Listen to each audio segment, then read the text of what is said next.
So I know I'm a little bit late with this news. As I'm filming this is August 16th, and the ban list update was updated on August 5th, so a little bit over a week ago. Main reason being is that I have been out of the loop a little bit for the past couple of weeks. Case in point, there was another Tiny Leaders Reborn paper tournament in Ukiah. Sorry, I don't know how to pronounce that town's name. I should have looked it up beforehand. Ukiah. Ukiah. Anyways, up there, where I'm pointing at right now. Not sure if I was gonna be able to make that anyways, because that would have been like a 3 hour drive. But anyways, I digress. There was another paper tournament there today, and I missed it because I forgot to check the Discord. They were announcing it there. I forgot to check it. Always check Discord, ladies and gentlemen. Yeah, so missed that, and I'm like kicking myself in the butt right now because I missed it. But anyways, yeah, I've been out of the loop. Oh, and speaking of Discord, thank you so much. Your boy, got a shout out there today. Thank you so much for everyone who like shouted my video out there. Everyone who watched it, who liked it, who commented and stuff like that. Thank you so much. That really made my day. I really appreciated that. I thought that was really cool. But anyways, on to the ban list. I've been out of the loop, but now I'm back.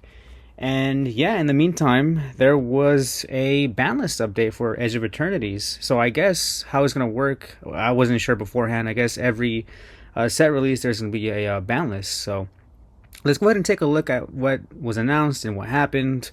So this already went into effect on August 5th. Summary of changes. Lutri, the Spell Chaser, was banned. Underworld Breach has been added to the watch list, and Ketchamos remains on the watch list. So let's go ahead and read what the committee had to say on the reasoning on these moves and these changes. So Lutri, so they state that we don't believe Izzet decks are a problem in the format. Izzet has always had a presence, and his power level has naturally grown over time. As Izzet gained more tools, they've solidified themselves in the meta. Even so, we haven't even seen anything from those decks that we'd call oppressive yet. Yes, Izzet was heavily represented in the top 8 of NorCal's recent Reborn Rumble, but some of that may have come from the excitement of playing with a new addition to the format, Vivi or Natir. So that's very interesting. So I'm going to stop reading right there. So that's very interesting. I, for one, had thought that Lutri, before playing Tiny Leaders Reborn, I had already assumed that Lutri was banned because it was banned in Commander. It's been banned in Commander for a long time now, ever since it came out, I believe. Even before it came out, I believe when Lutri was previewed, it was like just banned because the committee didn't want to deal with it. And that's why, to my surprise, when I saw someone playing with Lutri at the NorCal event that I attended recently, last month, someone had it when they were playing Vivi. So I was like, oh, okay, so I guess that guy's not banned. But anywho, yeah, so it was surprising to me that a card like that wasn't banned yet, but I'm glad that they've banned it now. Because Lutri is pretty much a free card, or it's a very strong card, I guess the reason why the Commander Committee banned it in the first place was, I guess, it provided too much free advantage and whatnot. So yeah, and so the tournament that they're referencing here, the one that I went to as well, we'll look it up right now. So this right here is the ban list. Lutri's on here on Moxfield on the Tiny Leader Reborn ban list. But I'm gonna go ahead and go home. Right here, this is the tournament that they're referencing, and this is one I went to. The one that I went X3 and went 3-3. As you can see, there's one, two. Well, there's only 2 VV decks in the top 8. It looks like, if I'm reading this correctly. Yeah, so we have Vivi, Gearson, Rograk, and Yoshimaru, Sephiroth, another Vivi, Rograk, Flage, another Gearson in the top 8. Not sure how many Vivis total were playing in that tournament, but at least 2 of them made it into the top 8.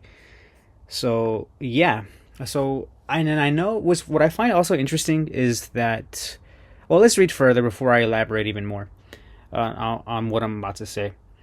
Let's go ahead and finish right here with their thoughts. That said, with Izzet's rising strength, we believe it's fair to take away something that has long provided it with free value, Lutri.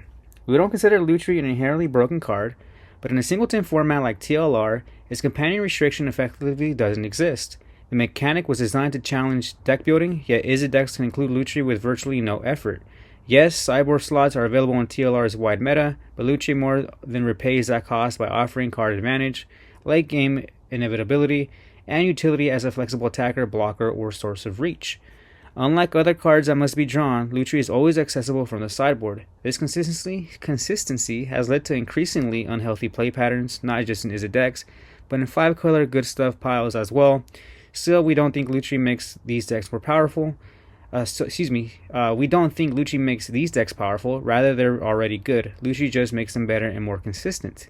Izzet doesn't need Lutri to stay competitive, but as the color pair continues to climb in representation and results, banning Lutri removes a low-cost, high-reward option that's starting to push it past a healthy threshold.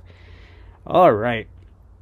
So yeah, so I guess like I said already, the reason why I assumed that Lutri was banned in this format was because it was banned in Commander, and if it's banned in Commander, hey, maybe it should be banned in TLR.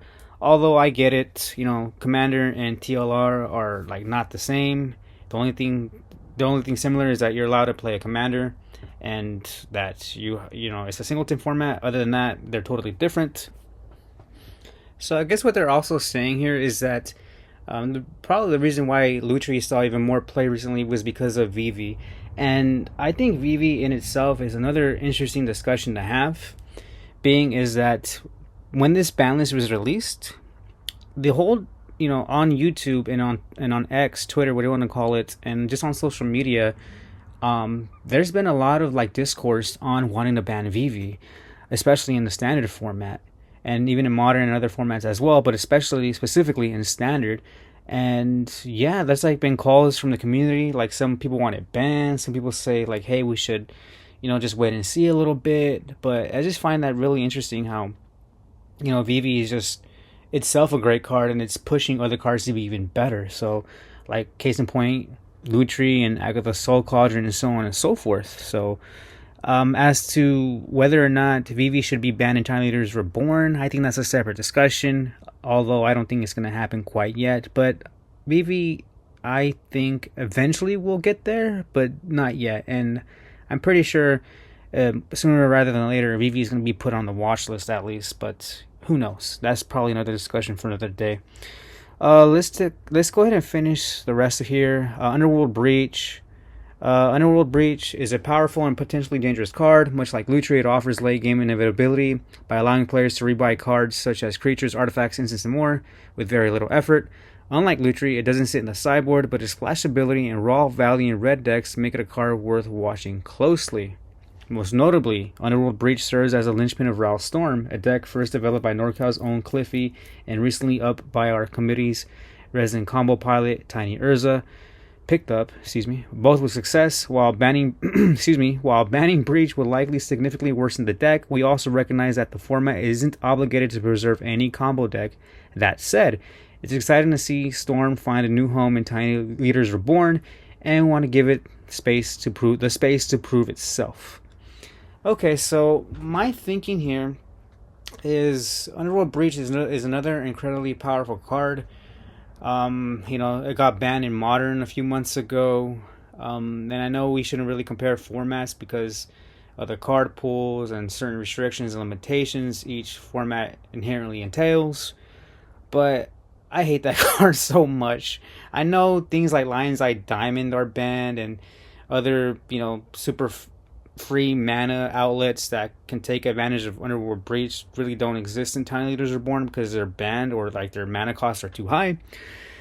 It's just a card that I don't like whatsoever, and I'm glad it's on the watch list. And should it be banned outright? No, but I'm pretty sure something sooner rather than later is going to come along in this format and just going to even break it even further if it hasn't already, So I like this change right here. I definitely agree with that. I definitely agree with putting it on the watch list at least, and see how it goes from there.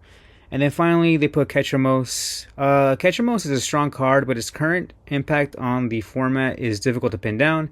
It had a strong showing pretty early on, particularly in NorCal's Reborn Rumble, but also in the official TLR Little League. However, player interest seems to have declined since. Whether that's due to metagame shifts, better deck options, or a general dislike of the play experience is unclear. Some committee members noted that catcher modes may have contributed to a healthier metagame overall, particularly by pushing out graveyard-centric strategies. Others expressed concern that removing it from the watch list now might be too early given its abrupt absence from the meta. We don't currently see catcher modes as ban-worthy. That said, we also don't want to keep it on the watch list indefinitely without purpose. With review cycles happening more frequently in line with WotC's release schedule, we're comfortable giving catcher modes one more cycle under observation. For now, catcher modes will remain on the watch list. We'll continue to monitor how it performs and how players respond to it, with the goal of making a clearer determination in the near future. And this is something I agree on. I don't think catcher mode exactly is ban-worthy, either in the deck or as a commander. Is it annoying? Yes. I know I played a catcher mode deck at the NorCal Tiny at the at the NorCal Reborn Rumble tournament last month, and I was able to defeat it. But I remember I was playing against an Aminatu deck in the last round, and they played Ketchamos, and I could not deal with it. it was annoying. It was turned on. There was 7 or more cards exiled, meaning it could attack freely, and I just couldn't deal with it. Anytime I did try to deal with it, I got countered. So while Ketchamos is an annoying card, and sometimes is a little difficult to deal with, I think it's fine. I think being on the watch list is fine for now, and if by the next time the next set comes out and there's nothing else that that people break it with, then it should come off the watch list. I'd be perfectly fine. Although, you know what, I wouldn't mind if it was banned, but I don't think there's enough reason for it to be banned. Alright, and now the final thoughts. I'll go ahead and read this paragraph. As the format continues to evolve, we remain committed to thoughtful, data-informed decisions that balance competitive integrity with the creativity and variety that make Tiny Leaders Reborn special. Lutri's removal is a proactive step to keep Izzet in check without dismantling their foothold in the meta, while Underworld Breach and Catcher modes remain under observation as we gather more data. We recognize that innovation takes time and that every powerful card or strategy is immediately a problem. Our goal is not to punish success, but to maintain a dynamic and enjoyable environment for all players, be it combo pilots, mid-range grinders, control mages, and or aggressive strategists alike. With more frequent review cycles aligned to WotC's release schedule, we're able to stay agile and responsive to metagame shifts. We appreciate the community's passion, feedback, and deck building creativity. Keep sharing your results and thoughts, because we're listening. And that's something I really like here. I really like that there's the community. It's using data, it's using community outreach and sentiment, and stuff like that to make their decisions, and that they don't really make knee-jerk reactions. It seems like they know what they're doing, and that's super refreshing, especially for me, because I'm a Yu-Gi-Oh player as well. I don't play the modern format anymore, but in the past, Yu-Gi-Oh and Konami, they are not they're not transparent whatsoever. They're like, we're banning this, the ban list is out, here you go, that's it. We're not going to elaborate on that. We're not going to give you our thoughts on it. We're not going to give you warnings. I mean, there's signs in some of the products they release and things like that, but otherwise nothing. It's like radio silence from that company, and it's just so refreshing that even though this isn't Wizards of the Coast doing that there's at least communities out there that provide this level of transparency that you often don't see in like other card games, and that's really refreshing, and I really appreciate that. Alright, so to conclude, Lutri I think was a really good ban. I think, with Vivi on the rise and Vivi like being the not hot new toy, it was the right thing to do to ban Lutri, or else that deck was going to come out of control. And Underworld Breach, really glad that they added it to the watch list, although I would definitely prefer it to be banned. And that Catcher Most is going to remain at the watch list, but most likely will come off. I think these are all good picks. I think these are all good moves. And speaking of which, that tournament that I referenced earlier, the one in Ukiah, was today. They haven't. I just checked Discord and I haven't seen any of the tournament or the lists, the top 8 none of them have been revealed yet or leaked yet or anything like that. So I'm gonna be very, very interested as to what topped. Let's see if Vivi was able to top without Lutri, and if it did, there might be, and if a lot of them topped, or like there was like so many Vivi decks, those Vivi on the watch list discussions are gonna have to heat up. Alright, so those are my thoughts on this. I hope you guys enjoyed, and I'll see you guys on the next video.